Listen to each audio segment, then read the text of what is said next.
Welcome to Free Kiwis. I'm delighted to be joined today by my co-host Stephanie Martin, who's standing in for James Kierstead, who's off gallivanting around the world. And our guest today is none other than the Wizard of New Zealand. There are not many countries in the world that have a wizard. In fact, I think New Zealand is probably the only one. The only one. Thank you for inviting me. I'm very, very happy to be here. Now, the Wizard of New Zealand is your official title. Yes, appointed by the Prime Minister in 1990, the official Wizard of New Zealand by proclamation and listing my duties. Indeed. And for everyday purposes, you like to be addressed as Jack or Jack the Wizard? Jack for my friends, or Wiz will do, but my official name is The. First name The, second name is Wizard of NZ. I understand. So I'm The, basically. So on the proclamation, what in fact are your official duties? Well, to cheer up the people of New Zealand comes first. So therefore therapy, community therapy number one, cheer them up, don't make them feel any worse. Number two, deal with evil spirits and demons which possess people like the Trump derangement syndrome. They suddenly get affected by a demon and go quite mad or very weird. They go woke, in fact. They go very strange. So these are the people that need to have demons expelled. And I do it not one-on-one, like a psychologist, one with a huge crowd working together on this one person who's going crazy or being possessed. Because if we're all playing with them and being loving and forgiving them and teasing them, it works better than just one-on-one like you and me. That's very hard to get rid of demons that way. That's what the church doesn't do anymore. It's almost impossible to do one-on-one. And the drugs make it easier to become demonically possessed. If you take drugs of a type which affect your consciousness, you can be possessed by a demon much more easily. I see. The other thing is to design a new universe, which I've done in 1971, University of Melbourne, in my own department, with the help of the Vice-Chancellor, who gave me this special place. It's essential. It means it's happening now, and it's not things in space. It's all vibes, stuff like that. You were appointed a wizard by the Prime Minister. Oh, yes, I never called myself a wizard. I have never called myself a wizard. But at that point, you were already kind of a wizard by then, because you'd been... Well, I was a bit, but I was involved with the fun revolution before that. And what I did was I found that we were getting Maoists and communists coming on the campus just to cause trouble, to threaten other students, to smash down windows, and form. They love community. So this is where you learn to be a wizard. And I learned the tricks of what I call the fun revolution. So the fun revolution that came out of your time at the University of New South Wales when the hordes of student power arrived. But I beat them to it. I was even before the Paris riots. I held a meeting with my professor of sociology, the head librarian, a very good friend and from the psychology school, a lecturer, and one of my students. And I called it Student Power and Responsibility. And that word killed it. No one wanted to be responsible. They wanted the power, but not the responsibility. That's right. So it killed it. So wouldn't you like fun more? Now, what you're suffering from here is bureaucracy. Boring lectures repeated year after year, dull. Everything about it is dull. How about livening it up by using Jesus techniques, which is to make fun and make them attack. They can attack you. Like we offered the use of our toilets to the professor. These terrible toilets. Let professors use our student toilets. And we was polite. And when the Vice-Chancellor left to go to another university, instead of hating him like the other students did, hate the Vice-Chancellor, we said, please don't leave us, don't go, we see you. It was all the wrong things. It was using positive feedback to disturb a system. Now, when you use positive feedback in any system, it sends the controller into a spin. It expects negative feedback. It gets positive feedback. Love your enemies. Positive feedback. Understood.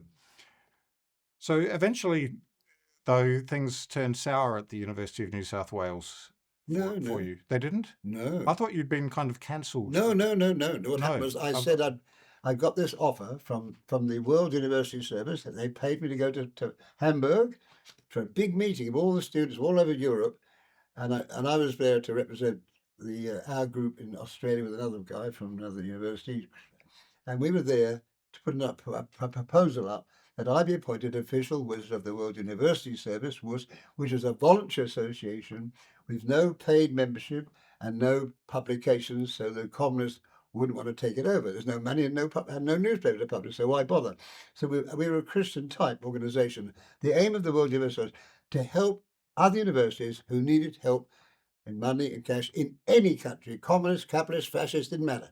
It was just to help universities helping each other, mutual aid thing, very good idea.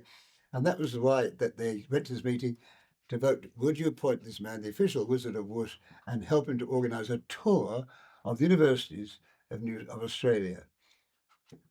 And they voted, only France and Germany voted against it, so it went right through well. And so I came back with this wonderful title I could now use. That meant I could now move out of New South Wales University and start to tour like the Beatles with fake crowds of students. Oh, we love you, and all this fake stuff, because I'm going to be talking about modern ideas in sociology, psychology, theories of the new ideas of how the universe works, because that's what my job is, to pass on ideas coming out of America in particular, with the Big Sur, Essendon, to other places. I was watching, and especially Talcott Parsons, and particularly Marshall McLuhan. We're entering a new age. We are post-literate. We've left the literate world behind us. The printing press is no longer determining our lives, and the podcasters are coming in. And I can tell them in the 1970s what was going to happen, and I began to do so. But I do it as a travelling show with Beatles music playing, maybe dancing, and all as well at the same time, mixed up. So they weren't sure was this a show? It's the fun evolution. Having ideas and teaching is also fun. A good teacher loves teaching, and the students love what they're hearing. It's fun. And I used to, in my classes, I used to play records to illustrate points in sociological theory, from the version of the good Mr. Businessman, this and all this sort of stuff. There's something coming in the air, but also had clickers. I give them clickers, and they could use the files or the clickers to click if I was getting boring. So we had feedback from the crowd. We even gave out 1,000 clickers to the people at King's Cross. This is the Alps and and they to make clickers in the street. They were going click, click, click, and the police were furious, absolutely furious at this noise of clickers going on. And it sounded really good because it was a rough area. Woolloomooloo was very safe. And so they collected in the police station. Now we reckon, because they were much more friendly after this, that they were playing in the police station when they were closed, having fun themselves. It works. You can corrupt people with fun from below. So tell us about the ALFs. You mentioned the ALFs. Oh, so Action, Love and Freedom is what we chose. Now, they were going to call themselves Action, Love and Freedom. They were going to call it the New Left. Now, left, no, don't left. Right, no, keep out of it. How about this one? Action. That means we're like revolutionaries. We're in action. We're actives. We're activists. But for love, what? For love? No, you do freedom stuff. You don't do love stuff. You're acting for freedom. No, we act for love. What do you mean? Well, we just like to be seen and be cheery and baby's little cuddles and so on. Hello, and give old ladies a big hug and have long hair and wear weird clothes and play music on the street. We even got mixed with a gang warfare. The old gang used to run Woolloomooloo, which is one of the most interesting places in Sydney. It was run by a gang in the past who had the Bottle-O and a few other rackets. And in came the new Italian group, and they wanted to move in. And there was a real battle going on, and they hit this guy, this giant of a man, about 6'6", with a tire changing iron, and he was having the head, and he just bounced off. We turned, oh Lord, wow, it was all on then. And so we were there watching it, and we were playing flutes while they were fighting. So to give them some accompanying music. This was all on film. It was recorded by the Special Projects Group in Australia, but they got rid of the film later to use it again for something else. Now that film was so precious. It showed me transforming from an academic into this wizard fellow type. And we came to the point where my professor, who was a Marxist, had to put me on the staff because they were looking for someone to start the courses for this first school of sociology in Australasia. It was the very first one, University of New South Wales. It was the key point in the long march through the institutions. It was a key point. Sociology is the key subject. You have to have the religion of sociology, not the religion. I was upside down. And it had to be done with someone that knew what he was doing. And my sister was at LSE, London School of Economics, right in the line. She was a Marxist feminist. And my sister, she wrote to obviously my sister said, my brother, he didn't realise I wasn't a Marxist. He had no idea what he was getting. He was getting someone who had no beliefs at all and just simply said, look, these are the theories, make up your own mind. No, that's not the right way to behave. You must make them believe or you've spoiled, you're not a good teacher. No, I don't believe anything, believe what you like. But we know this, what you believe affects what you do down below. So we're not just saying whether God exists, but what happens if you believe in this sort of God? The lizard God or the cat God? That's the job is to look at what impact belief has on people's behaviour. And that's social religion.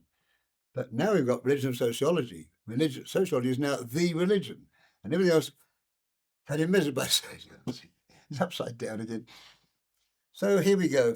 I'm now, but I wrote back saying, yeah, all right, I'm interested in this job. I had my professor leave, a new guy came in who didn't like what I was doing, so I'm getting out.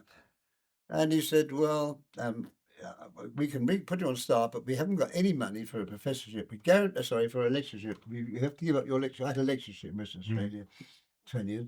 And he said, if you give me your lectureship, I promise you'll be a lecturer within 6 months or a year when I get the agreement to sub it off, which you've got. So I set up all the courses, designed the course they needed, gave the first lectures in Sociology 101. Huge crowds came up. It's a big thing in the air then, big sociology thing. And they got terrific marks. I had to mark them all down. So my techniques produced some very good results. So what did they do? Okay, so the next thing was he said about into 3 months the next year after this big year, big reputation, fantastic teacher. You are dismissed for not doing sufficient work on your thesis. But you told me I didn't have to bother doing the thesis, just do the teaching part. You're only on doing a thesis because you're a teaching fellow, because they can't get you on staff at all without some sort of appointment. So he got me onto the staff by calling me a teaching fellow. If I do a thesis, sociology, but I didn't do. I did a bit of it, quite a bit of it. But the thing was, now had no tenure, I had no job, I'd given up all my past career, I was stuck. My wife had already said I was behaving rather oddly and kicked me out the house. So I had a big farewell party. All my friends came around. I waved goodbye, my suitcases, had a great time. So I just left the house, not thrown out, but leaving with dignity and amusement. Said I gave a proxy to like the houses. Give me the money, I like the money, which she did. So this is now end of my life. I've lost my career. I've lost my home from coming from England to Western Australia. I had to live in. I had enough money to live in a shoebox, just about like that famous thing in the Coon Show on the Monty Python. And but I used to eat in the student cafeteria. Now, so I was ready to go. What am I doing now? I know. I've got this tour is going to go. So the tour began. Set out on the tour with a female assistant who turned out to be a demon, but I didn't know she was demonic. Very clever though. But she went up the tour. She'd be doing the booking. They had a booking office manager set up. So we had a tour manager. It was the World University Service headquarters in Australia, in Melbourne. All ready to go. I took off on this tour to do these things I was mentioning to you, Worcester. And then when I got to Western Australia, couldn't be further away, suddenly there was no reply to any phone call or telegram. No reply. Ringing up, what's going on? Then my assistant, who was helping me, suddenly took off, saying, I hate you, and just left it just like that. Why? What for? Couldn't give a reason, just her eyes went funny. So I'm hitting big trouble here. So I went back, pretty much to Melbourne again. So I went back with my coffin and other things for the show that I was doing, which is a history of mankind kind of joke show with all these big songs. I got back to Melbourne, found the office was completely closed and locked up. He'd gone, no sign. The whole of the World University had closed down, including their tour manager, who's an old friend of mine from New South Wales. So what had happened? Something had happened. I found out later it went into a communist mode. They do a mode thing. They still keep the same name. They're now helping the revolutionary movements and not the universities anymore. But they do it sort of. But this way they can fly around the world, get nice hotels, and they're feted everywhere for being good white saviors again. They're off to save the world now, not to help each other, but they're going to better than that. They're saving the world. I finally tracked him down 2 years later when I found out they're having their annual general meeting to change the constitution at a communist camp outside Sydney, actual communist camp. He said, don't go in there, it's too dangerous. I went in there, what did I see? Youth, hairy youths looking like antifados, really weird looking, and that was it. Notice in science, this was his mob. He was now the mob leader.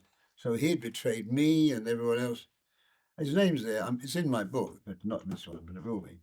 So that was the end of that. What did I do? That's why I end up with the shoebox. What can I do now? So I saw the warden of the union. There's a union, not the students' union. The union, everybody goes to the union. No, cafeteria, restaurants, tea, and a theatre. And the warden was a gentleman. I could not believe it, a proper gentleman. And we discussed this, and he'd heard about me with New South Wales being good at stopping the revolution. He said, well, what should we do? I'd like to serve the union, but I can't be paid, or they'll follow the money trail and hammer me to death for accepting it. So it has to be done voluntarily.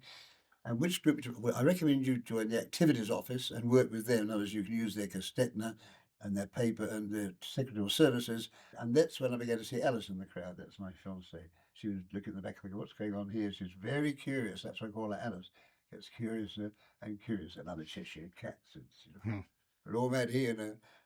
So That's how it began. That's why I wanted the title Wizard. Now, the title Wizard was first given by the Vice Chancellor of the University of New South Wales when he said, "You've been done by your professor. You've been destroyed. Your career's gone. He has no right to say he'll give you a lectureship, and cancelling your thesis without any reason given. What can we do?" So, well, I don't want to start a court case. I've got a solution. So it's like Trump. I did a deal with the Vice Chancellor. I said, the deal is this. I want to be on campus to teach and to be with the students and to be active in their activities, especially with the bureaucrats. But I must not be controlled by the professorial board in any way whatsoever. I just want to be controlled by you, your administration, and you are responsible to taxpayers. So you'll stay in line, won't you? Because the taxpayers are watching you. The taxpayers, they don't care about taxpayers who are in the academic world. They spend money like water.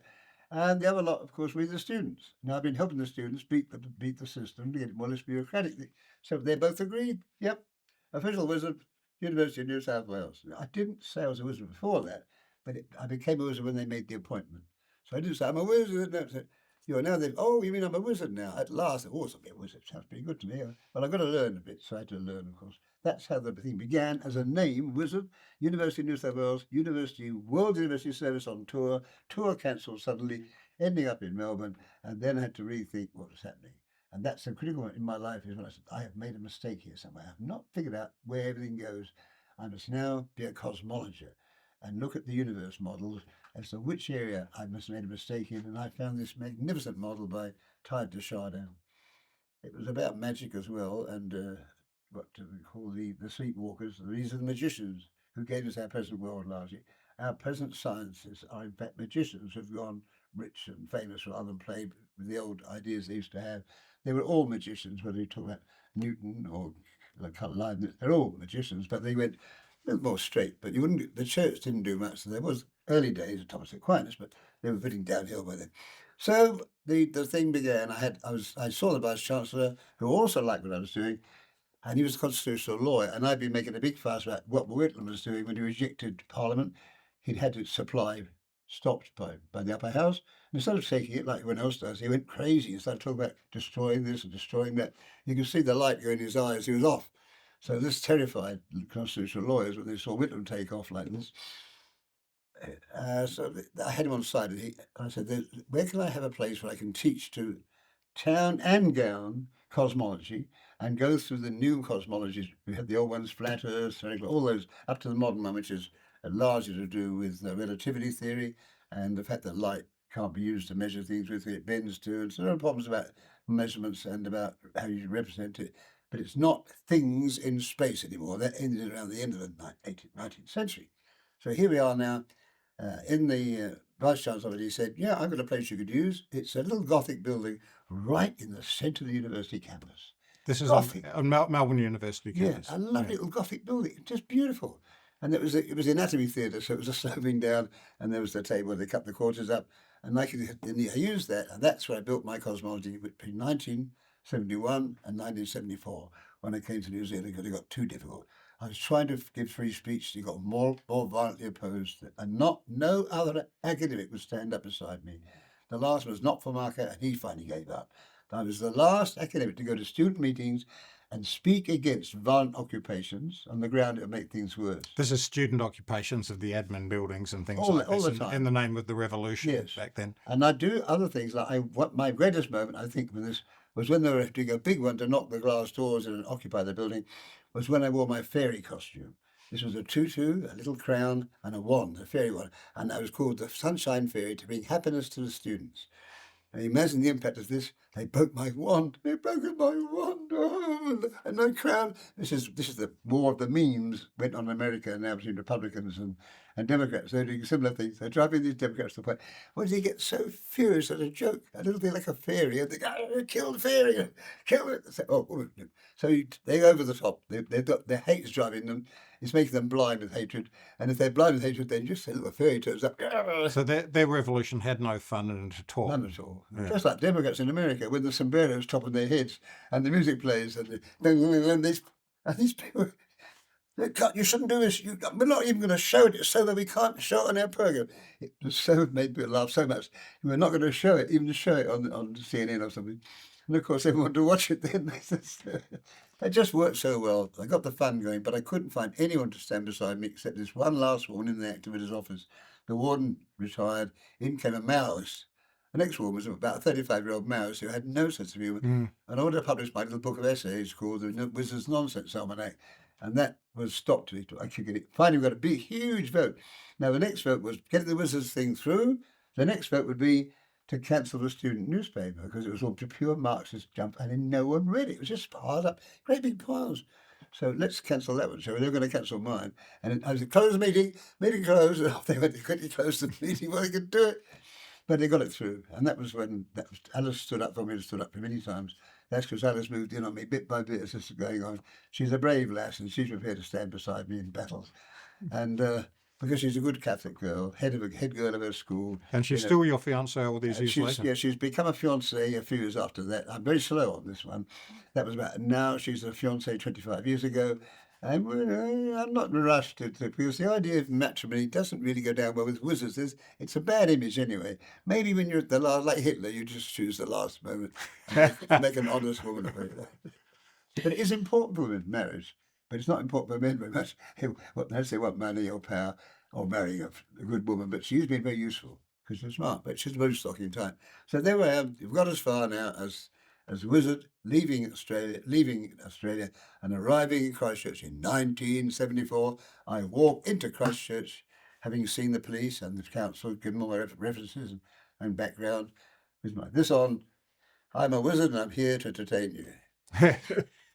So just before we come into that chapter, just kind of unpacking just what you've talked through a little bit, you were seeing a cultural shift on campus, yeah? So no, I produced it.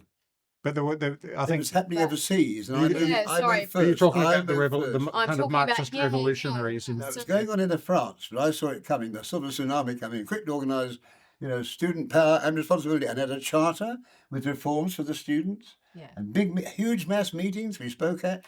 But our mass meetings, there was no chairman. Empty chair for the spirit of Alf. Mm. I mean, when someone would speak, they had to stand up, they had a drum roll, and a camera, a 16mm camera. No film in it, but people thought there was, behave better. So empty camera, drum roll. And what did he say? I think this place stinks up. So boring. Yeah, I agree, it's boring. And then the Vice Chancellor got up and said, this place is boring me to death. I have never been in a more boring and stupid place in my life. It's hard to say that. It's hard to imagine a vice chancellor in this day. He was the man in charge of the Energy Commission. He was a top brass man. He was a damn good administrator, really good. And his man beside him, his deputy, got the first PhD in Australia in science. The first Australian science PhD in metallurgy, actually. That was Rupert Myers, and he was a very different man.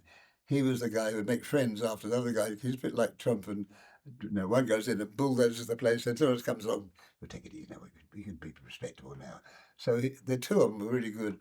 And so when the proposal came up, the voting was that the student union agreed that I should. See, I did this wonderful trick on the student union. I called it a paranoid psychodrama. When you went into the meeting, they had given a form to fill in. Tick the following things. The wizard is a stooge of the Vice Chancellor, or the Vice Chancellor is a stooge of the wizard. The wizard is a fool. The wizard is making fools of us all. The wizard was fired for being incompetent. The wizard was fired for being too competent. And all these things came down there. And they ticked it out, and then they voted, and it was their first. And I changed. I wore my black leather jacket and blue denim Mao Zedong hat to be radical. All about this man is distracting us from the real issues. We must form a committee tomorrow and have more recommendations. We need more committees and more recommendations to go to the Vice Chancellor. No, they wouldn't. They're all socialists. They form a committee. You just sit down and they form a committee somewhere next minute. So they love bureaucracy. Yeah. And I said, I'll explain what is going on here.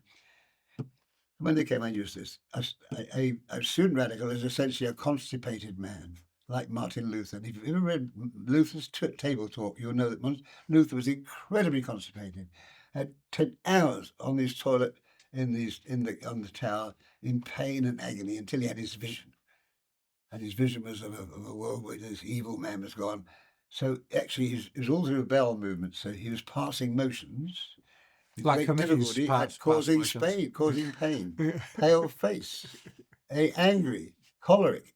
And therefore, look at the student revolutions, look at them. What pale faces, choleric, you can see that that they have trouble passing motions, they're all constipated. So instead of using the normal theory, I use psychoanalytical theory of them. And I can always use religious theory as the Puritans. Well, they're just like the Puritans, you know. They can't stand fun, Puritans. Where have you ever seen a student left wing having fun? The only fun they have is in putting the boot into people. They like doing that, apart from that. So you think the Marxist revolutionaries have got something in common with the kind of doer Protestants in that Oh, regard? yes, of course Yeah. they have. People in the book. They've got their book.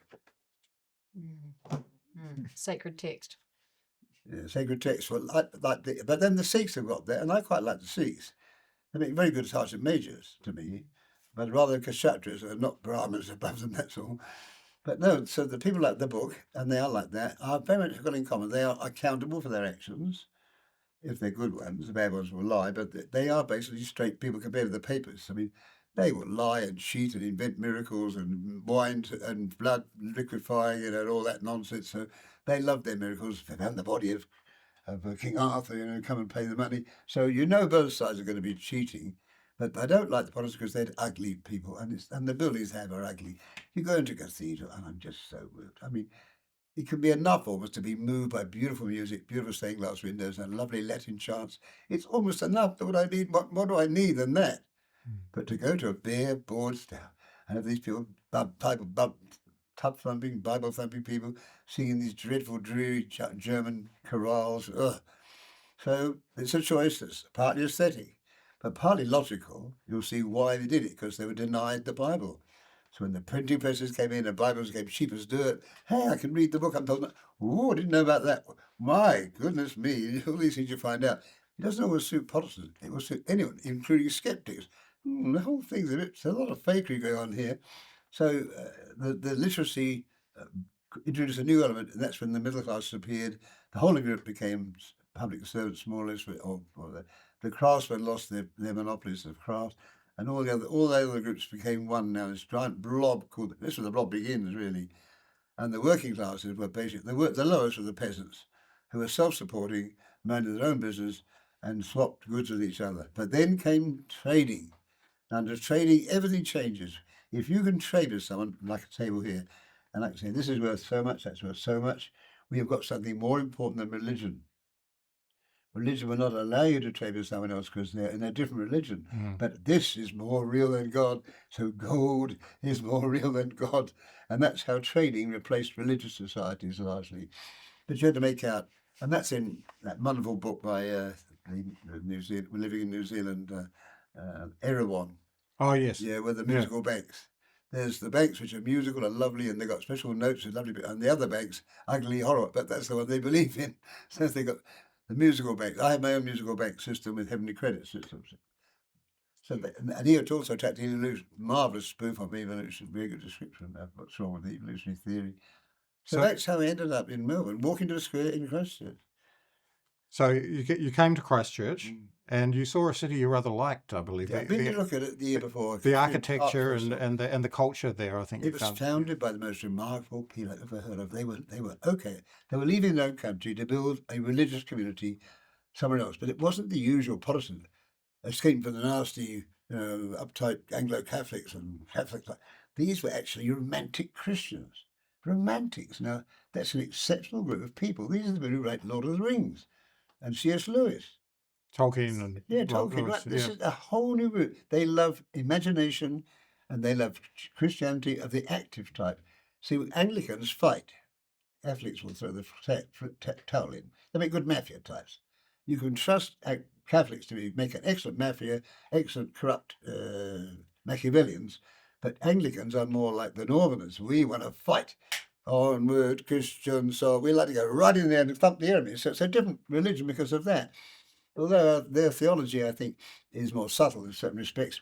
But they do like Jesus, and that's important because when it comes down to it, we really can't trust priests. So long as they have that flag, the cross on it, and they quote from the New Testament, they'll go in the right direction. And that's what happened of course, many times since the 16th century. We've been on battling away.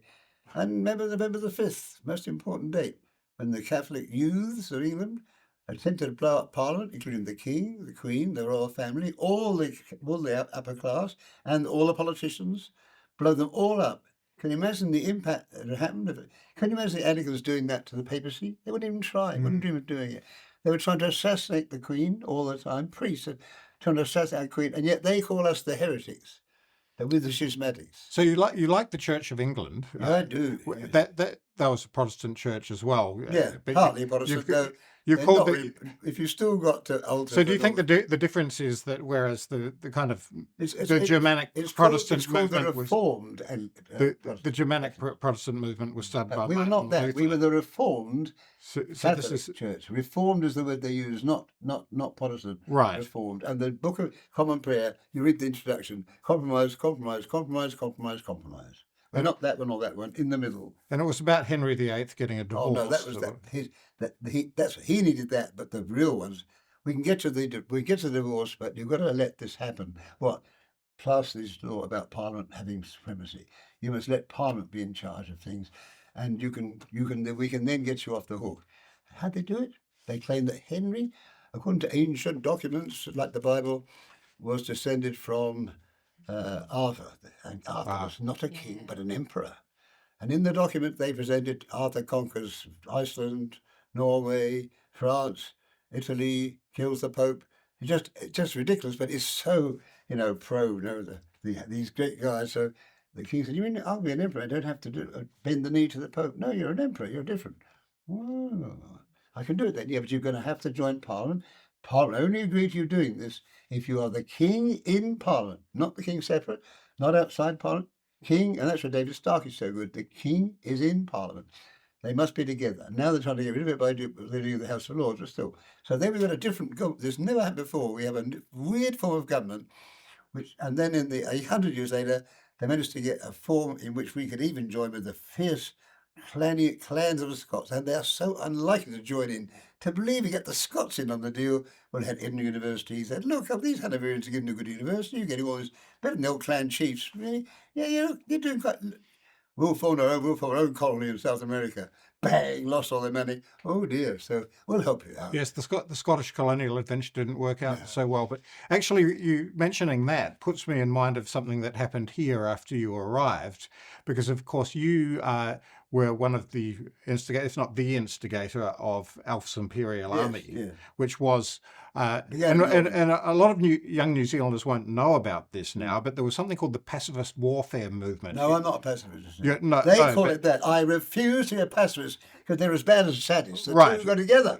They're True, similar people. True enough, but let's describe what that movement was. So it was fun warfare. It was not pacifist warfare. Fun warfare. Yeah. So Alf's Imperial Army would dress up in Napoleonic British uniforms, Napoleonic era kind of British uniforms. And the best looking. And then there were other armies around the country, like the McGillicuddy Highland Army. Yeah, they copied us 10 years later and claimed they invented the idea. Right, and so and we would have fights together, the Alfs and the McGillicuddys. They were the best. They were a very good army because they acted well, good performers. Paper swords and flower bombs and all great this. actor and great leader, very good man. The Laird himself. The Laird McGillicuddy, Graham Cairns. Very bright kind of very good actor. So tell us a bit about how all of that got going, because I think it's an era of New Zealand subcultural history which has been forgotten or not remembered well enough. What happened in those days? Everything I've done's been forgotten. It's all wiped out. So here's the chance to revive it. Yes. Now here's how it began. Within a few months of my arriving in Christchurch, I began to look for likely members of the Imperial British Conservative Party. That's that little party, actually. And the Alf's Imperial So this is Army. not to be confused with the actual Conservative Party from except England. we have the same monarch. Right. We cannot betray our monarchy. Whatever else can betray, you can't touch the crown. That's absolutely number one rule. Whereas McGillicuddy's invented a monarch who didn't even want to be a monarch. Yes. Jeffy, his name was. Yeah. So we accept the crown as that. Therefore, if the crown acted against us, we'd have to obey the crown. But the army liked what we were doing. We were giving them uniforms, beautiful brasses, and medals of awards. Battles were special because every battle had to have a referee, which keeps it from going too much. Just like rugby with glorious extra colour and beauty. It's a kind of beautified rugby. It's tough, it's rough, it's rolling in the mud, it's all that stuff. But it is essentially still a battle going on between opposing sides. And halfway through, usually you're exhausted by this time after about 20 minutes, there's a tea break. The whistle blows, the referee signals, stop fighting, they all stop at that moment.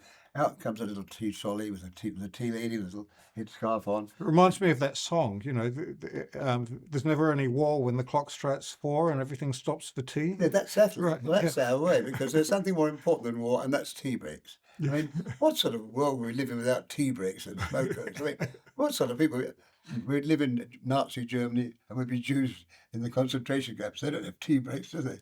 The more rigid you get, the more left-wing you get, the more or less tea breaks. The Gulag doesn't have tea breaks, I'll bet, either. Now, we're extremely different. We're not left or right-wing. We're up in the middle now.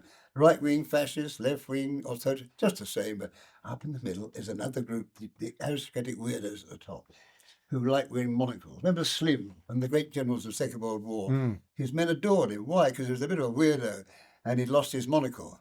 And so they had a special plane out to drop his monocle into the camp so he can put his monocle. And that's why men love things like that. That's their man, for the really nutty guy with his monocle. And so the eccentric, the other one, the Christian one, that was a really weird idea. I forget his name, but like Lawrence Arabia, the showman. There's got to be a lot of showman things to work, and a good monarch must be a good showman too. And Henry VIII was a great showman until he had his fall and damaged his brain or whatever. He became a tyrant, but I think he was okay early on. They loved him. And like Nero was very popular for the first bit, and then they say what happened. So we can say that showmanship is critically important in the aristocracy. There is no need for it in the middle classes because they're taxing you and living off a tax. They're selling you things. It's all money and power. There's nothing else needed. And I want to object to this point. One of our policies in our document here is that my own political party I found in 1972 in Melbourne, stood twice there against Peacock, the top of it, and we got on very well. We had meetings. Was that Andrew Peacock? Yeah. Yeah. To come to our meetings, you had to pay at the door to come in. Now, what other meetings do you have to pay at the door? And in there would be a band playing. They were playing on artificial limbs, so it was a bit oddball band. And in the long table was me sitting there, and my mother, big hat on, my older mother, and a few friends. And I'd added about 5 more verses to the Vicar of Bray about which is the best way to go for the next move. And it's show business for the royal So family. the Vicar of Bray, this is an old song about a priest who became a Protestant and then a Catholic and then a Protestant, all depending on who was in power at the time. Yeah. And I'm good. Now the royal family's in show business now. They're going to see that's something to do with running armies and things.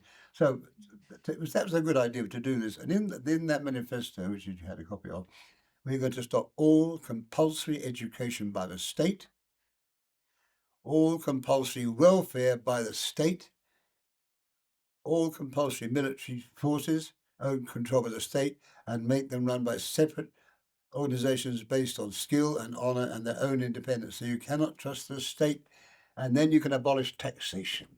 Get back to where the British Empire was. In the late years of the British Empire, taxation was 6pence in the pound. And look at New Zealand, huge taxation and crap administration. Yes, it's interesting, isn't it? In your book, My Life is a Miracle, you do say there was a point at which you called yourself an anarchist. I behaved like an anarchist. It was an anarchist without the Marxism. Without being consistent. So is this how? I'm a disruptor. So the anarchist works well in this season. The next season I can be a monarchist. I would never be a totalitarian. I'm either against everybody and a disruptor. And I love the word disruptor. That's what I was at school. I'll tell you about happens in my early days. At school, it was a secondary grammar school, which I'd moved to from a nice, respectable, proper gentleman's school. The evacuation came back to London, and I could have gone to Dulwich College. My father didn't realise that, didn't really care. Went to the local grammar school. They were all about how we should be getting richer than our parents. We must do better than our parents.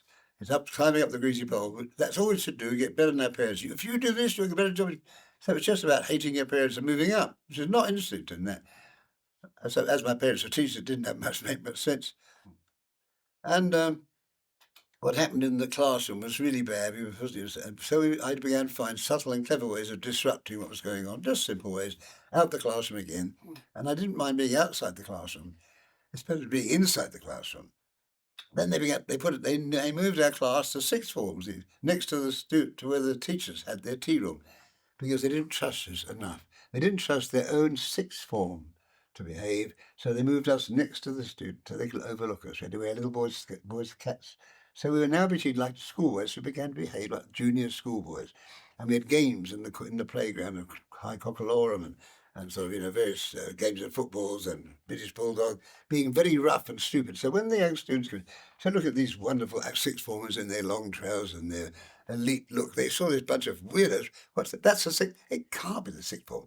Well, yep, that's them, all right. So we were fighting a battle against the teachers.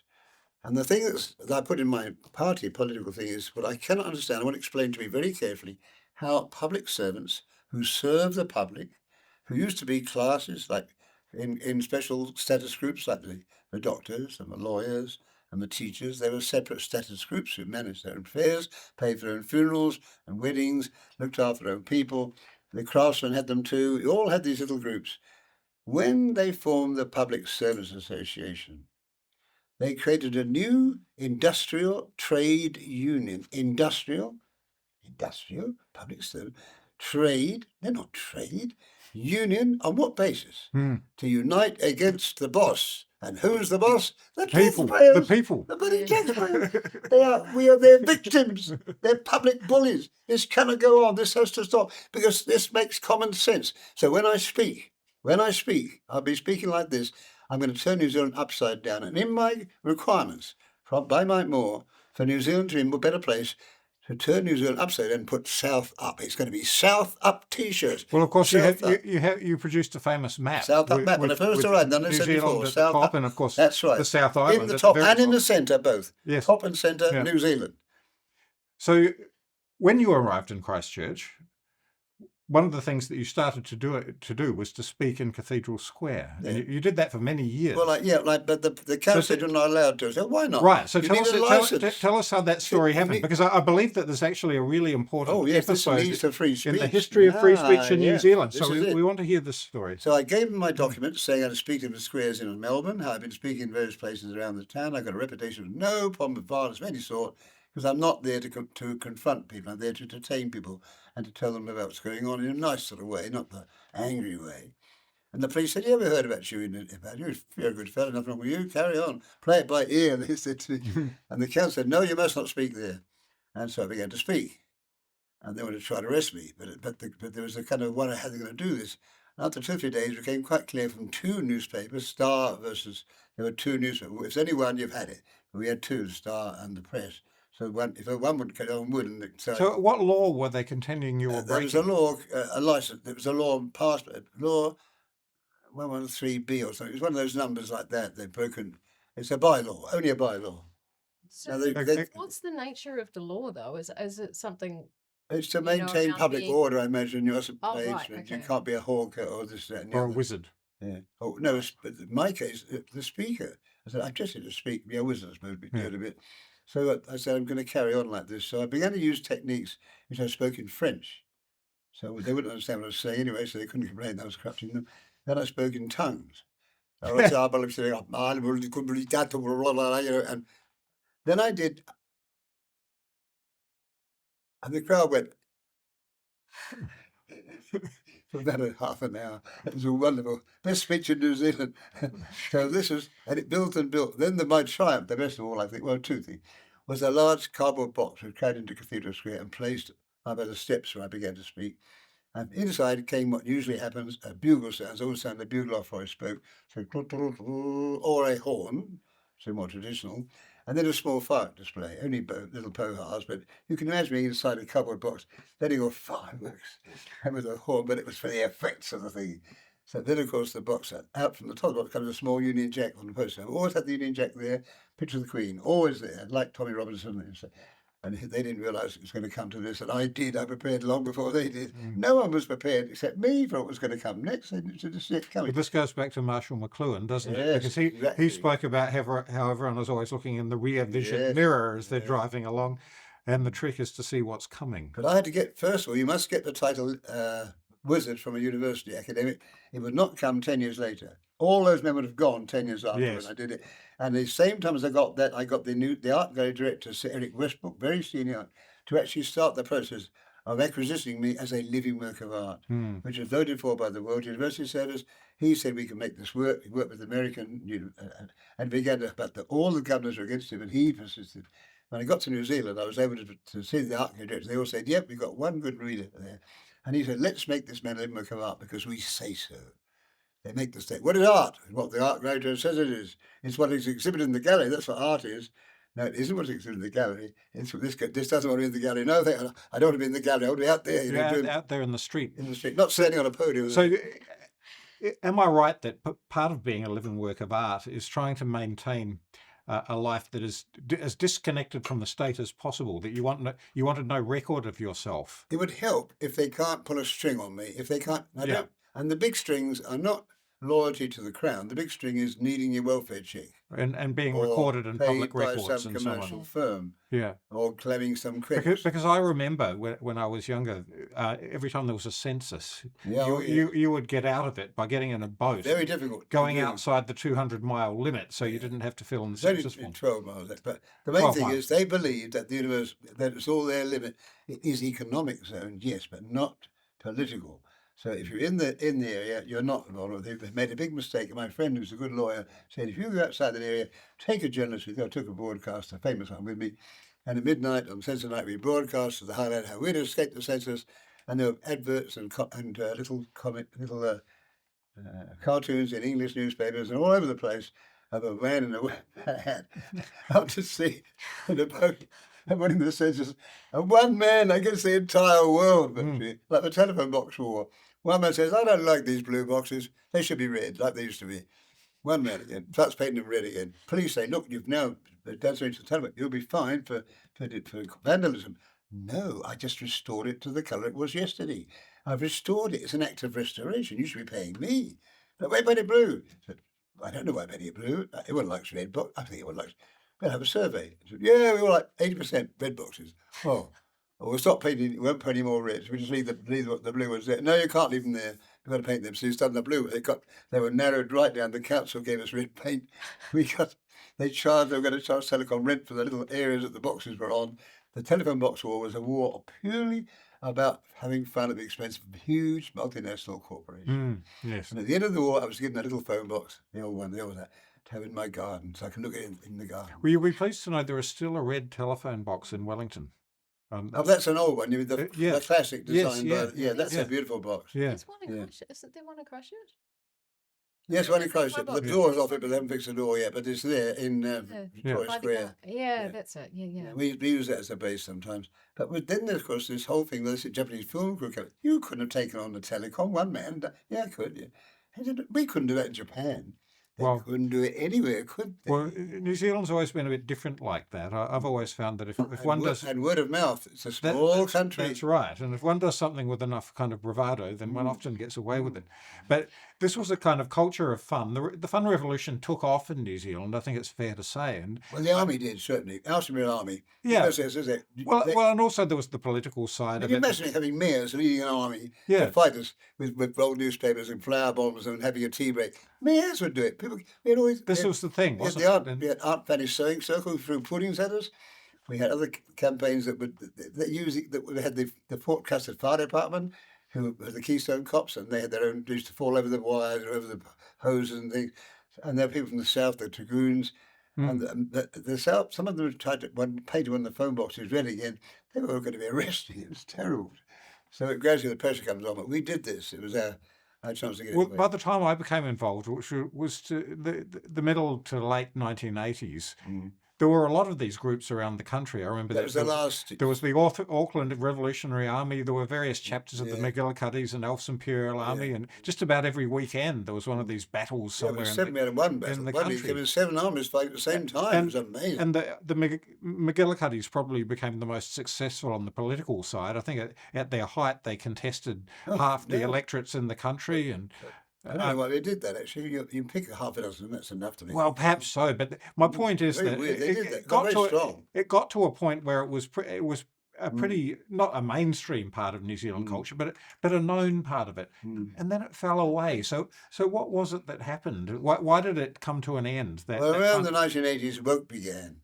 Now, wokeism has never been rude to a woman, ever. Women was raped to men. Of course men deserve it. Never, you couldn't do it that way. So young versus old. You mustn't ever be rude to an old person, to a young person. They rude to the oldest. So it's all reversing. We can see this shift from one extreme to the other, where they can be too rude, you shift it the other way. So the whole passive aggression thing began. And if you're having fun, you're making fun, you're mocking someone. But we're mocking the British Empire, and we're British imperialists. You can't even mock them. You mention their name, you're evil, but it's only fun. Only fun. The people who died at Rorke's Drift, only fun. And off they go. See, they are humorless So there was fanatics, and they've found a way to punish everybody who's not as humorless as they are. Yeah. People finding offence. Finding a fence. Oh, I can find a fence there. And everything. I'll find a fence there. So we've talked about the Protestant Puritanism. Yeah, Puritan. I So call it's them kind of Puritans. a resurgence of Puritan, kind of Puritan counter-revolution against the fun revolution. Yes, I called describe them as Puritans at the very beginning of the whole process in the student newspaper. I had an article called So how were they different though from those Marxists who you were kind of short-circuiting back? the Marxists were more like machines. They were like Daleks, Marxists. You can program them. It's zero sum. You can't have a compromise. You must do this or do that. They were like jihadists. A Dalek can't compromise on anything. He either eliminates or obeys. Exterminate, yes. And they've got to have a master. The master was, of course, in Davos. In Davros. Davros is the name of the master of the Daleks. He was in Davos, the Magic Mountain of Thomas Mann's great book, The Magic Mountain, in which these philosophers get together and discuss what went wrong in Europe to produce the First World War. There they all are. And there he is, Davros. Now, at the same year, he set up the WEF. I set up my own cosmology school at the University of Melbourne at the same time. That's when he met his wife. Our lives are parallel. He changes the meaning of words, and I change them back again. And I can even change the meaning of words again. I threatened to rename Christchurch into something like Brandywine or something, because I like the idea of a nice old Anglo-Saxon name, and I'll have no more authority if I do that than they had in changing it to Ototahi. They had no authority. No one voted for it. It means nothing. And then they invent a huge new set of Maori words which weren't there before. So the language has now been padded out like putting too much tonic into the gin. It's terrible. It's all made up Maori words, which are hard. But the idea is to confuse the Pākehā.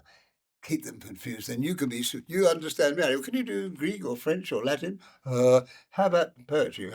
But I can do Maori. I can do Maori. I'm a genius. I understand the meaning of life. This nonsense starts. It's Maori fascism, basically. Just like the Nazis marching up and down with the things there. What do you think is the spirit that's animating that, what you're describing? Satan, satanic. It's quite clearly satanic. And I can locate hell. I can give it a geographical location. It's the Big Bang. Pure chaos. Pure chaos. No sense of time, space. And out of that, things start to come and emerge. And they begin to spread and they get bigger. Now, I now have worked out where heaven is. You simply take an inversion. Like once you assume the Earth's a sphere, you have a problem. Which way up is it? If it's flat, there's no problem. But if it's a sphere, well, which way up is it? North up. Why? Because all the guys with money who teach the sciences are in the Northern Hemisphere. So they got the upper hand. Oh, damn, they own the money. They got the universities. So they'll print the maps. But when it comes to technology in the modern time, we can now start having a South Up movement, where all the South Up for the South Africans, South Americans, South Up, and you can march on it, have battles, which way it's going to be, and then run it South Up, And then I'll say, quite frankly, it switches so fast you wouldn't know. In the real universe, there's indeterminate, like electron spin. It'll go this way or that way, but you won't be able to tell when it stops and changes. So it could be either any moment, but for our sense of honour and well-being, we have to assume, I believe in the South Up world. And it's a noble lie, the idea of a lie. I love lies. I've always loved lies. And there's good ones and bad ones, but most stories are lies. Father Christmas, the fairies are all lovely. They're lovely things. They can be lies that make life better, though. Of course they do. Yeah. Lying is a wonderful thing to do, because I don't know any human being who isn't a bloody liar like me. Where is the true teller? I want to meet a man who tells the truth. I've never met anyone who tells the truth in my life. So, speaking of potential lies, do wizards actually do magic? Yes. I Well, the understand. first thing is we can actually outsmart a woman determined to turn us into our husband. And that's very hard to do. It's almost, even the great wizards were trapped by women, usually in a cave or in a tree or in the ice. So I have to battle against a very powerful woman, Alice, who's Alice in Wonderland, and who is a very imaginative, and she's very devoted to her religion. She goes to mass, confesses, and she's still trying to find my weak spot. She's looking for the weak spot. And they do. She examines everything I say and do. I'll find a weak spot for her. So I keep her learning that way. She's reading more stuff to come along. And she's enjoying it so much she doesn't care anymore. She wins or loses. She's enjoyed the whole thing. And most is 20 years younger. And you need a few years on. I want to tell you, if you're a 19-year-old man with a 19-year-old woman, you don't stand a chance. You really haven't got a hope unless they're really stupid women. So you've got to be very careful that, like a mother and child, how can a mother raise a child the same age as she is? Because there's a lot of in man-woman relationship. A lot of it's based on loving the person so they can develop. And that men had that terrific, I know it's egotistical, but anyway, we like to see a woman developing and getting smarter and getting more independent and not becoming, oh, I can't live without you stuff. And the same with the woman and her children. When she sees her child graduate and go into the world, it must be a wonderful feeling. They're losing the child, but they know that they did it. They helped to send that child into the world. And of course, my job is to look after wizards, and make sure you get these men to become wizards. Then they go into the world and do what I've been doing. So that my job is to do the Eros thing with the other males. How can I get males to know what they're doing has been very dangerous, right? And they're very, very careful. When in doubt, do nothing is a very good philosophy. So it's in the book. In the book, I have lots of chapters on various things, on magic and on science and philosophy. But magic can provide the flexibility between solid belief systems like with science and religion. They're too solid and too sure they're right. So a little bit of flexibility. Yes, and you did actually cause it to rain in a few places with Yeah, some rain. 5 times Yeah. I've had a local councillor or an important firm invite me to break a drought. A big drought, animals off the land, dry everywhere, no water. Auckland particularly, they were going to build a pipeline to the river, miles away to get some water. They couldn't have showers even. The water services wrote to me and said, wizard, I wrote to the mayor and said, could we have your wizard do a rain dance in Auckland? I'd done 2 before, one in near Littleton, up near Nelson, that's right. And it worked very well. So in other words, it did rain within 3 days needed. So they said, okay, up I go. So I went to go there. And then they got caught. They've panicked. All the radio stations in Auckland are saying, we must not have this man here. He's evil. Do not let him in here. He must not come. And the whole town was in an uproar of fury that they'd asked our mayor, Vicky Buck, to supply her wizard to their town to do a rain dance. They went crazy, the whole lot of them, mad as snakes. So he said, you can't come. Someone else said, we've got another guy in Silverdale, which is outside Auckland. Oh, and he's a wizard. He sells jewelry. So he'd like to make sure you can come, so he's going to help you. And the mayor of Silverdale, who was a TV journalist and quite a smart guy, said, yeah, it sounds like good promotion for our little place and our little shopping area. So, okay, he invited me. So I fly to Silverdale. And he has a helicopter waiting. So I can fly over Auckland and using a local radio station, broadcast my spells over Auckland to make the rain come. And if they love what I was doing, they can all go clap. If they don't, they can shake their fists. They can look up, there he goes, and hate the wizard. So the whole town, a wizard buzzing over there, doing a rain spell. And I got back in the plane again, was going home again, and within about, I suppose, 12 hours, the rain began to happen. They got stronger and stronger and stronger and stronger and rained without pause for almost a year. They were begging me to stop the rain. I said, if one of those local councils will say, sorry, wizard, for saying those nasty things about you, I'll do my best to stop the rain. If they're still stubborn saying you didn't bring the rain, it was God doing it. No, it wasn't. No. Anyway, it wasn't him doing it. So it was a cloud seeding. So, and that herd made so much noise in Australia. The same thing happened. This terrible drought out by what's that place where they have all the guitar concerts? They were lively concerts, not the usual, dull ditchwater types. And so they invited me out. The mayor said, please come. We've got our corn is about that high. We're taking the animals off the land. There's water. It's just bare. Just please give us a rain dance. I said, oh, well, why not? Nothing else to cheer up a bit, get my drum out, do my water over my head and all that stuff and the spells and the horns. And did my rain dance. Got on the plane to go back home again. And I heard rumours that the rain was starting to fall. There was a black cloud coming over. And by the time we got back home, it had rained. and it was quite windy and wet at the same time. It wasn't a huge deluge, but it was enough to cause everyone to say, "Oh, it was that accident." No, it was the fires. It was the cloud seeding. They would never say, "I did it." Never. Anything would do except that. But when a small shower took place off the coast of Sydney while the Pope was here, miracle! It's a miracle. Now showers off the coast of New South Wales. Ah, Why do you think there is a resistance there to kind of accept, like, if because something I'm a like that very naughty boy.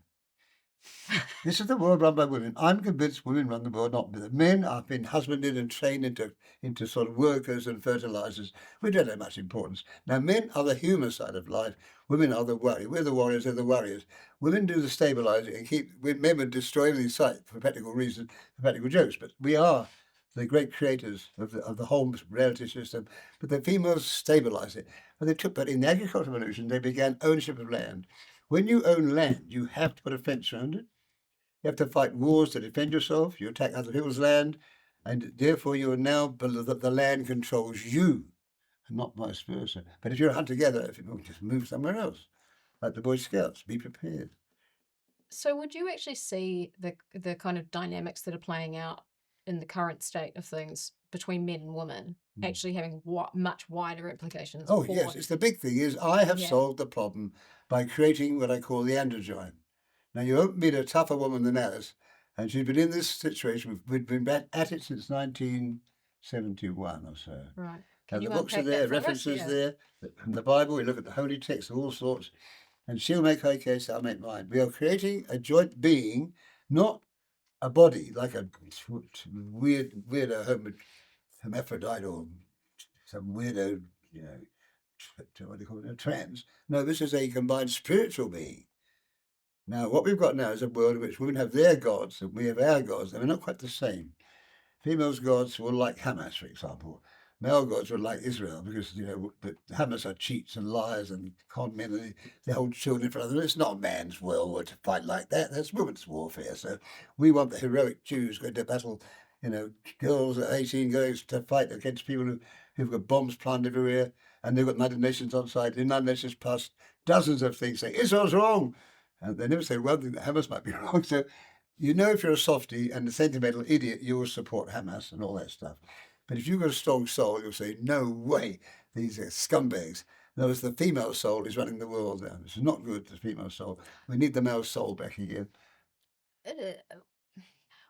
If we were to take a kind of Jungian lens on that, though, we could look at a kind of positive and Yeah. and more destructive kind of It's element and of it's not femininity. negative. It's right? actually So it's active and appreciative. It shouldn't Yeah. be seen as it. It's activity and appreciate. Like listen to music. When a man listens to music like me, I am completely feminine. I'm in a complete the music. It goes all through me. I'm completely receptive to the music. I'm not saying I'm just neutral. So the Yeah. two are reciprocal.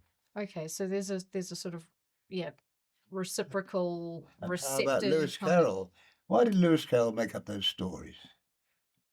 Because he had a lovely female audience, little Alice. And He he'd had his tell- daughter, yes. Not his daughter, no, the daughter of it was his dean or something. But, Oh, right. yeah, but anyway, he could tell he was obviously a sort of bit of oddball, but he was inspired by Alice's request and the fact that Alice, and his stories, anyway, Alice never panics. Now, every other story, oh, there's a monster. That's curious. It gets curiouser and curiouser. So- That's what I like to see in a woman. Curiosity, curiouser. Then you can lay a trail of breadcrumbs out and you then have to follow them. So do you think this is what drives civilization? Men creating things to impress women and to entertain them? Largely, yes. They create, it's not the best. The best sort is when men go off to a lot more time, so not at home too much. See, women take them for granted at home too much. You've got to appreciate them more. And the men must be out there fishing with their mates and talking about silly ideas and inventing new tricks to play. And so it's essentially the males need more time on their own. That's all. But they're getting it, some men, they're sensible. Fishing's very good and hunting. So what are some of the kind of positive features of femininity that we could be looking to embrace more? I that would we say are at the moment? violence. They can be violent to protect their young, and that's men couldn't reach that level of violence. The female can be so violent protecting her young, and I love to see that because that's so amazing. I mean, the lioness, and all this whole idea, the image of the female. And this is Kipling recognised this extremely well. I love Kipling's writing, especially if brilliant things. So we can say Kipling is your guide to how the female should act, how the male should be different. Okay, interesting.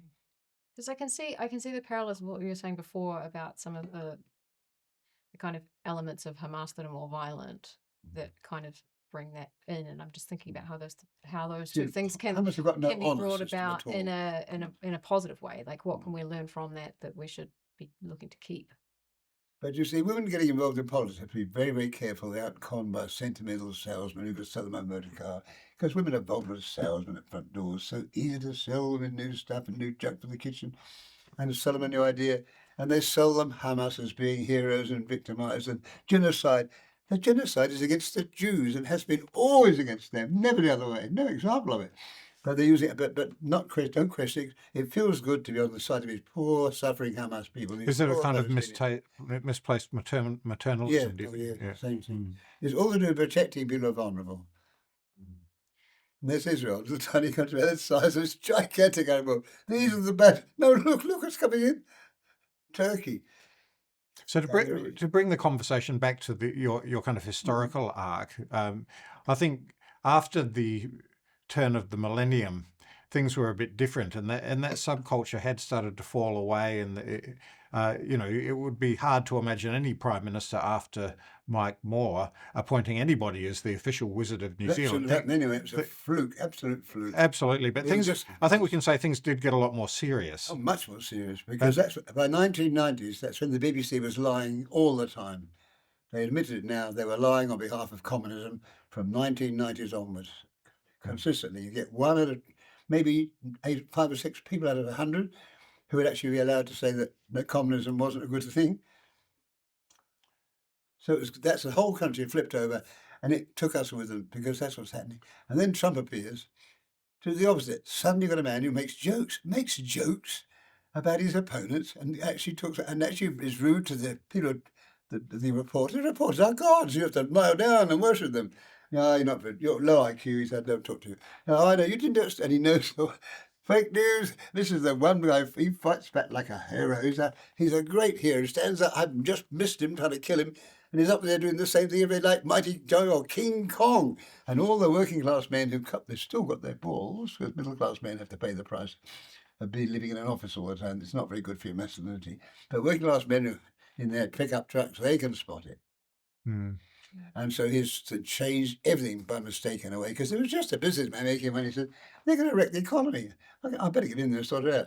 So he went in the first enemy, mafia, fixed them in about a year or two. Now, how anyone beat the mafia, I don't know how he did it, but something he did.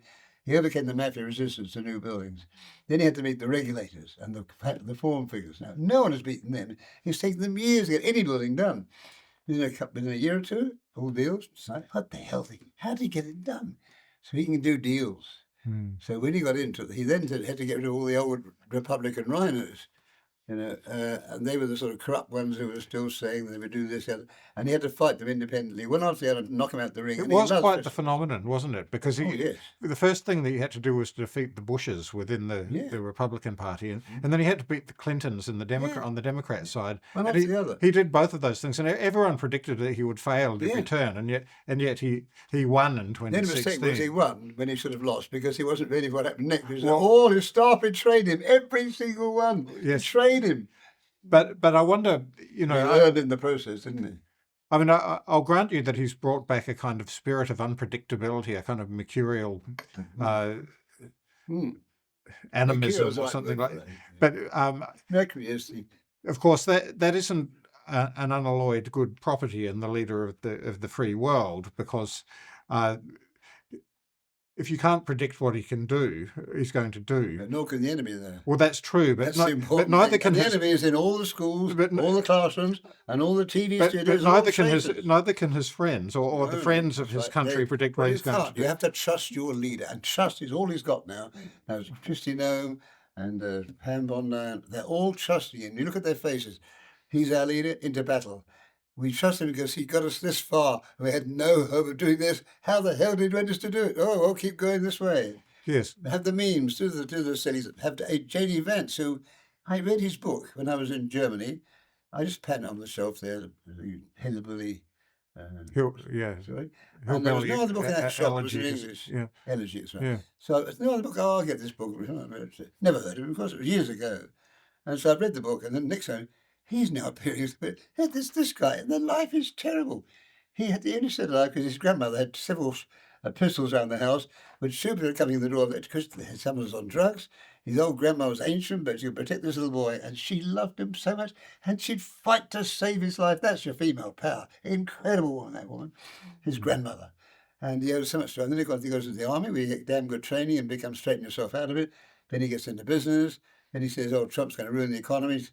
Then he was told, maybe he watched what happened. Okay, I think Trump might be on the right track. I think it probably remains to be seen what Trump's effect on the economy is. Yeah, we don't know. I mean, the tariffs go against principles of free trade, and then he's making But if Democrats get in, it'll collapse faster. The national debt is growing even faster than it was before. Well, that worries, what's his name, isn't it? Musk. Yeah, Elon Musk, yes, and I think he's right to be worried. That worries me a bit too. Yes, but you see, he's almost there. The midterms, he can then start to really sell the crap. They're going to be selling stuff everywhere. Buy this, it's cheaper than yours. Rather undercut people to play the real card, because they're good at that. Americans are very good salesmen. Yes, but if they impose tariffs on everybody, then perhaps they'll cause some problems for themselves in terms of trade deals and but again, they can always change the other way. But it's not done by some multinational corporation. It's one man saying, let's do this. But he won't get that bloody government. The one who's in charge of the bank won't bring the interest down. And that's crippling him. That guy's destroying him. It must be a Democrat. He won't bring the interest rate down at the bank, the central bank. It's just terrible. Other banks will be doing it, but he won't. However, it must be independent. So that's going to be a big change in America in the future. But meanwhile, it's quite possible there will be Trump 2008, but it will be the son. When we turn around, another Trump. Oh no, it's like a royal family. Well, we've had that before with the Bushes and the Clintons and the Kennedys. It's not as if we haven't seen royal dynasties in the American presidency or politics before. 2028, Trump again. Yeah. Or it could be Vance. I don't know. Vance is good, but I think the Trump thing is good. Keep it in the family. It's like a royal family then. But what Trump really wants is to be part of a great new civilization based on the English language and English traditions of law, of free speech, of free assembly. So he is essentially in our tradition, and he loves the royal family so much. To be allowed to go to Windsor Castle, to be allowed to attend that dinner, is his dreams come true. Not his dreams, but his mother's dreams. And if you understand Trump, you must look at his mother. She looked just like him. Their faces are identical, really. You can't tell them from the other. And she was born and brought up in the utter Orkney Islands, right up in the north, in the ancient megalithic area. And she adored the English and the London scene and the royal family, just loved them. But she didn't speak English until she was an adult. She couldn't, and she just spoke Gaelic. And that's very rare. So she's a very unusual woman. And she married this German man. The next thing you know is that she's got this weird son who's got these weird abilities. It's magical in the sense that no one knows how he could pull those deals off, and so quickly. I mean, 7 peace deals were done in a few weeks. The United Nations is to start wars and keep them going. The whole reason for the UN is to start wars and keep them going. He's spoiling the game. He's stopping the wars. They don't want that to happen. Well, we've certainly got to hand it to him for the deal that got the hostages released by Hamas. That was quite the impressive thing. You wouldn't think they get that done, would you? Because it's easy to kill them. They didn't do it. Well, that's something to do. To get them to give up the cards they hold is quite the feat. Yes, and that was only one thing. But the main thing is that he's backing a tiny nation of Jews, where most of the world hates Jews without knowing why. They lend money. We made them lend money. We wouldn't do it ourselves. We said, you develop money lending. And then said, you've got rich, we'll take it off you. They made the Jews into money lenders themselves. On the other hand, he cozies up a bit too much to Vlad for my liking, the invader of Ukraine, and it remains to be seen how that plays out. Well, Ukraine is so corrupt, it's hard to believe. But it is the original Russia. We have to recognise it. It probably is corrupt, but it's also so corrupt. They've got Nazis there, and weirdos, and biolabs, and God knows what's in that country.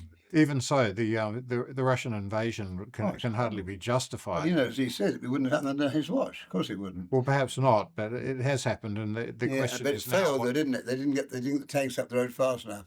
They had to get Kiev very Oh, quickly. they, They got off the road. they messed off up the the road. invasion, something If they could have something got horrible. straight in there, it would have been easy. And now I think actually they're so bogged down that if They need the face. Ukrainians can hold on Both for a sides got a couple save face. more Well, years, particularly that- Russia must save face.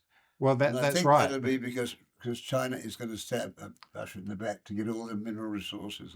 Well, in fact, in Siberia, there are now Chinese enclaves, not direct And also, invasion, of course, but half of Manchuria is claimed to be Russian territory when it isn't. It's Chinese territory. well, it's all been It's disputed still over there. the centuries. They have occupied it. They're still there. Anyway, no, as you say, it's all disputed. But there is always going to be tension between China and Russia because they're both huge land masses, but China's got no raw materials.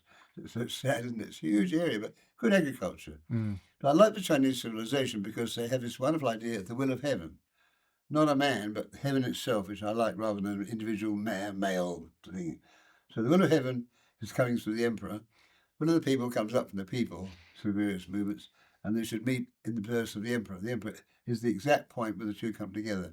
And that was the inspiration behind the British Constitution. House of Lords and the other gentry and the monarchy there, and up from below, the ordinary workers, the class people, the craftsmen and mixed middle class, and they meet in the middle. So it's always crown this and crown that. And even the parliament must show subservience to the crown. They're not the bodies, they're not the bosses. So the crown is the great overall term for our existence, our very being. And as it says in Shakespeare, if you ever touch the crown, everything's going to fall to bits, the whole lot. Which is why it's so important that people like Tommy Robinson realise that. Because Siraj would give it to the monarchy, but he would think twice about it, like Napoleon. He's just a Napoleon, an adventurer, really. But he's gone now. There's no doubt he's finished what he did. And Tommy Robinson destroyed him. And now the Church of England are going to be destroyed by Tommy Robinson. He's not attacking. He's put Christ back in Christmas. Now that's the nice guy. And the church said, no, you can't do it. How are they going to explain that? And when the councils tear down flags of St. George, because the local put them up, their own patron saint, that's a technique I'm using. Let the enemy come to you on your ground, and down they go, down the hole. Just dig these traps down again. All that hatred can be used by you. It's like the Chinese Oriental, isn't it? Use their energy, and off they go. Oh dear, oh, another one gone. It's really interesting what you was just saying about the crown and the kind of taking on of that intersection point. It's actually an old ancient Egyptian idea as well. So when the individual person came I think into the role Egyptians of had being all. a king, I think the crown was too powerful. It was just the king, the crown, the pharaoh himself had to be sent to heaven. And the whole people were behind the sending of him to heaven. There was no in between the two. Everyone worked to get that round through that magic pyramid into heaven. There wasn't a balancing force, I don't think, except of course well, because the whole idea was when he took on the kingship role, and actually there were times where you had female kings, so actually it wasn't exclusively a male thing. What a woman! There's a strong woman for you. Oh. But when they took on that role, they took on crown names. It's interesting that you're talking about the crown. They took on a set of kind of titularian names, and there's a whole kind of theology.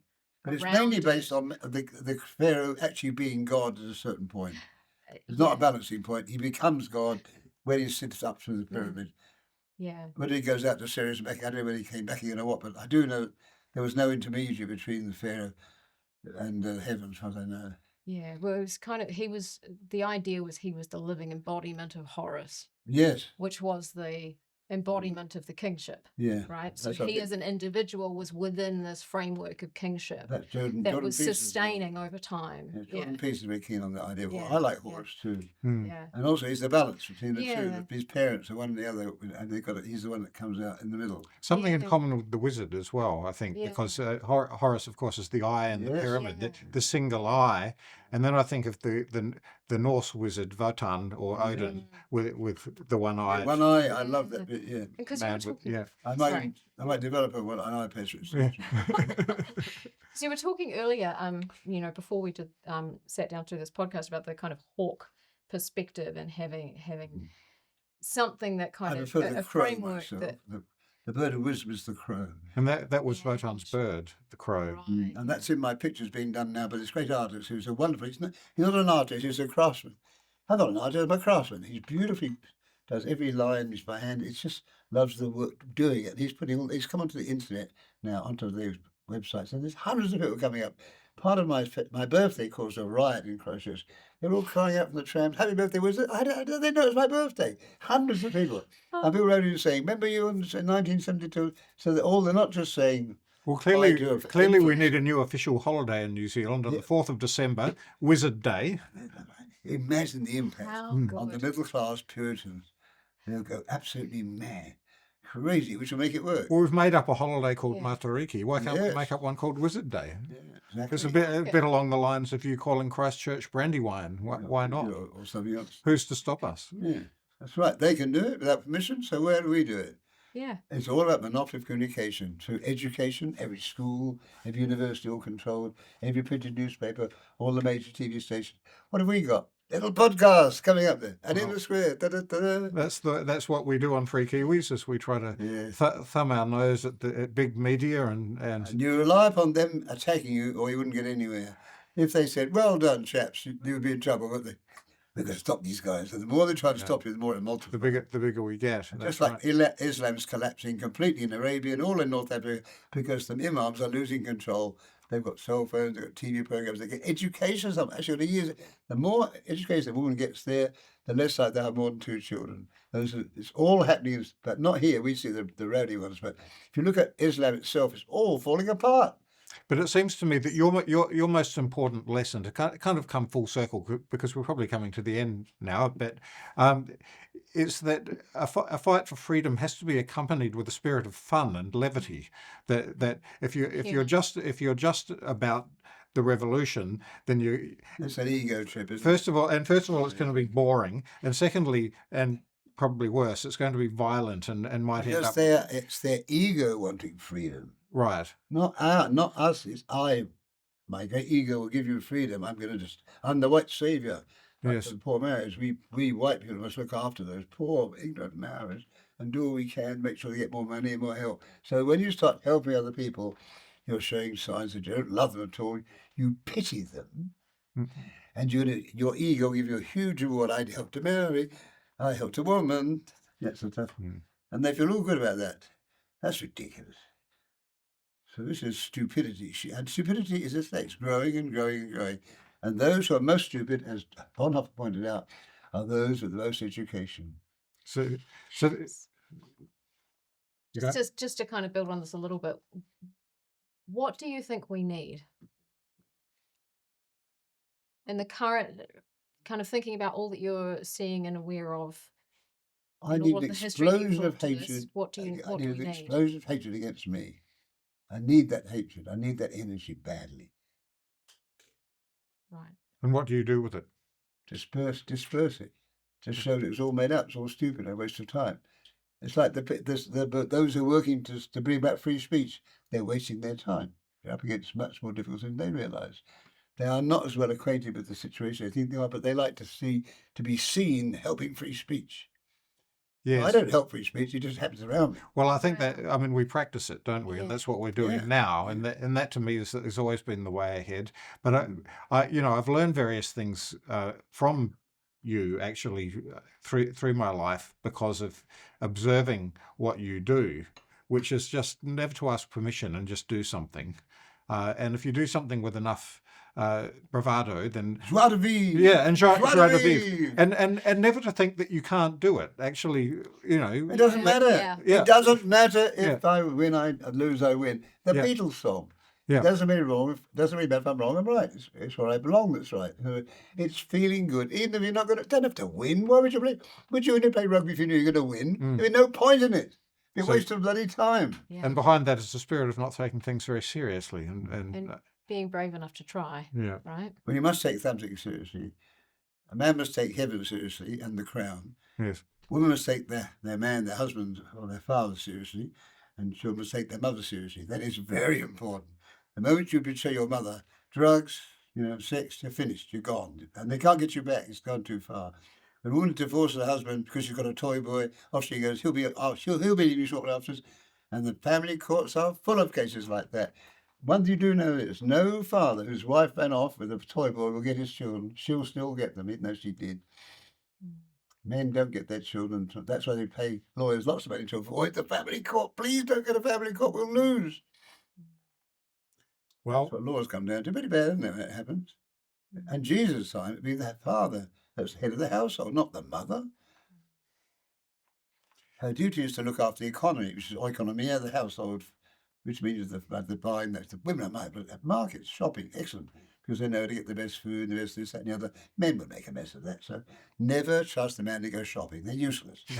So therefore, and women should be trained on op shopping and church sales first, to make sure they're good at it. And then when they graduate up from there to go to the nurse board, has some very nice, good clothes here. A little more expensive than the op shop, but they're very good. So you up your quality of shop. And when you're loaded with cash, well, of course you can indulge your silly taste. well, on that note, I think we might bring the episode to a close, but this will not be the last time No, I we hope speak not. with the We wizard. could do it in Christchurch, couldn't we? Well, we could do it in Christchurch. And what I'm thinking is that very spot where you started your operations back in the 1970s, we'll have a free speech event there, but it won't be a dour, boring, here's why free speech is so important kind of an event. It will be a party and a celebration. And also, on that very spot where I began to start free speech, and within 2 months, the Speaker's Corner, the Greens came at night illegally and dumped a pile of stones in a cage because they're in favour of helping the environment. Now, they could do that and get away with it because they were Green. You would never take a Green to court, would you? No, dare in those days, especially.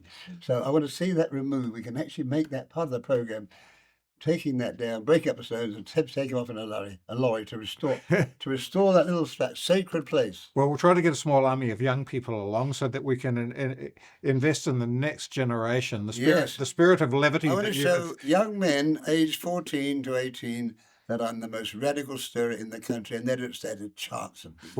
The fun revolution. Competition. You're going to be most pest. The fun reformation. That's what we're about here. So, yeah, Reformation. So, well, that's what he's calling it, isn't he? In what's his name in Norfolk, Rupert Lowe. He wants a restoration, like Charles II. He doesn't want a new thing. Doesn't reform. He wants a restoration. Yeah. A glorious restoration. When the king came back again, it was absolutely absurd. He's gone, and he came back. I think there's a lesson in that, because Cromwell was so dismal and so boring and so lacking in humour and fun that having got rid of the king 10 years earlier, they wanted one back. When sleep indoors over Christmas Day, so make sure you're not having a party in the middle of the winter. The Thames is frozen. Have to leave the doors open so Cromwell's men can look around and make sure we're not having any fun. Yeah. But he did do some good things to help for the local. It's not entirely bad. There's a swing there. We need a bit of Cromwell in. I'm sure that's true. But we'll leave it there. And thank you for joining us today. Well, I know I just chatted all the time. It's not a structured occasion, but it's the beginning. Well, it is indeed. And when you have special questions already laid out, and I know what's coming, I can stop from wandering off the path a bit. I like to keep on the path. So I did my best today, but at least I'll pick up the vibes. Indeed, that's right. And thank you for joining us. We're good friends now, and that therefore you'll be helping me because you've actually got a job and money. I've been living on the smell of oil, smelling an oil rag for the past 50 bloody years. Not a penny. Nothing.